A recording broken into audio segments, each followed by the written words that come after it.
Ini ada sejumlah peristiwa besar yang membekas di benak publik. Di antaranya ada banjir besar di Kabupaten Sukabumi dengan visual mobil yang terseret derasnya arus banjir. Ya, informasi lainnya, kasus penembakan siswa SMK Negeri di Semarang, Jawa Tengah oleh oknum anggota polisi.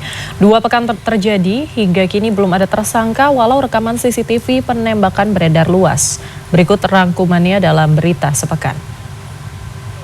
Hati-hati, kencang mobil, ya tarik.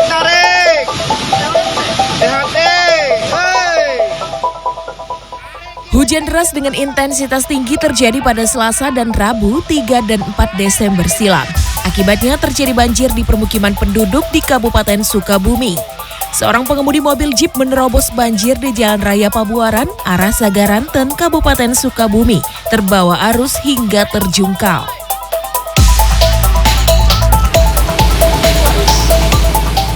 Pasca banjir dan longsor di Kabupaten Sukabumi, Jawa Barat, tim SAR gabungan pada Sabtu pagi kembali menemukan korban yang tertimbun. Proses evakuasi korban pun berlangsung dramatis. Proses pencarian jasad korban terakhir berada di Kampung Cisarakan, Desa Loji. Korban bernama Siti Hamidah, berusia 8 tahun. Siti ditemukan oleh tim SAR gabungan di bawah reruntuhan bangunan. Peristiwa longsor terjadi pada Rabu 4 Desember silam. Material longsor dari atas bukit menimpa rumah keluarga Hamid dan Elma, orang tua korban. 2 pekan sudah kasus oknum polisi tembak siswa SMK Negeri di Semarang, hingga kini belum ada yang menjadi tersangka dan menjalani sidang etik. Korban, Gama Rizkinata Oktavandi, merupakan siswa kelas 11 jurusan teknik mesin SMKN 4 Semarang. Gama diduga tewas ditembak oleh Aibda Robik pada Minggu 24 November silam. Kasus tewasnya Gama menarik perhatian publik. Pasalnya, polisi dinilai memberikan narasi palsu dengan menyatakan Gama adalah kelompok gangster yang terlibat tawuran. Jadi ada komunikasi antara 2 geng untuk saling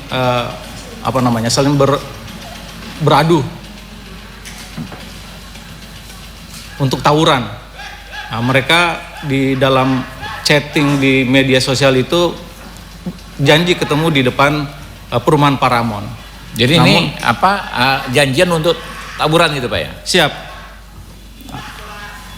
Nah ini tawurannya. Jadi ini peristiwanya di titik sebelum perumahan Paramount. Di malam itu Pak ini Pak? Malam itu. Sebelum kejadian. Penembakan. Yang membingungkan publik, pernyataan Kapolrestabes dibantah oleh Kabid Propam Polda Jawa Tengah, Kombes Pol Aris Supriyono. Kemudian penembakan yang dilakukan terduga pelanggar tidak terkait dengan pembubaran tawuran yang sebelumnya terjadi. Dan memang anggota ini memang benar-benar pulang dari kantor, kemudian bertemu dengan satu kendaraan yang dikejar oleh 3 kendaraan yang diterangkan oleh Bapak Kapolrestabes. Kemudian motif penembakan yang dilakukan oleh terduga pelanggar dikarenakan pada saat perjalanan pulang ini mendapati satu kendaraan yang dikejar kemudian memakan jalannya terduga pelanggar, jadi kena pepet dan akhirnya hingga terduga pelanggar menunggu seperti yang dijelaskan Pak Kapolrestabes, menunggu 3 orang ini putar balik kurang lebih seperti itu sehingga terjadilah penembakan. Seorang saksi yang saat bersama Gama mengatakan melihat senjata yang diarahkan ke mereka saat melintas di jalan. Pernyataan saksi ini diperkuat oleh anggota Komisi Perlindungan Anak Indonesia KPAI, Diah Puspitarini.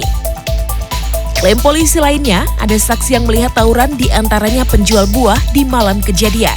Tim CNN Indonesia menelusuri lokasi tawuran di malam hari, namun tidak ada satupun toko atau penjual buah yang masih berjualan. Ini adalah Jalan Simongan. Di jalan sinilah polisi melakukan prarekonstruksi yang mengklaim bahwa telah terjadi tindak tawuran. Menurut pihak kepolisian, mereka telah menghimpun banyak saksi, salah satunya adalah dari pedagang buah yang melihat kejadian tawuran tersebut. Tapi seperti yang Anda lihat, pada pukul 11 malam tidak ada satupun penjual buah yang buka sampai saat ini.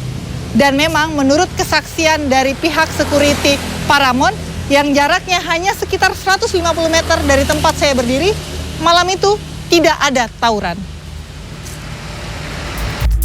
Sementara di siang harinya, para pedagang buah di sekitar lokasi menolak untuk diwawancarai. Namun mereka menegaskan tidak mendengar adanya peristiwa tawuran di sekitar lokasi berjualan mereka. Mereka juga tidak mengenal siapa pedagang yang disebut menjadi saksi oleh pihak kepolisian.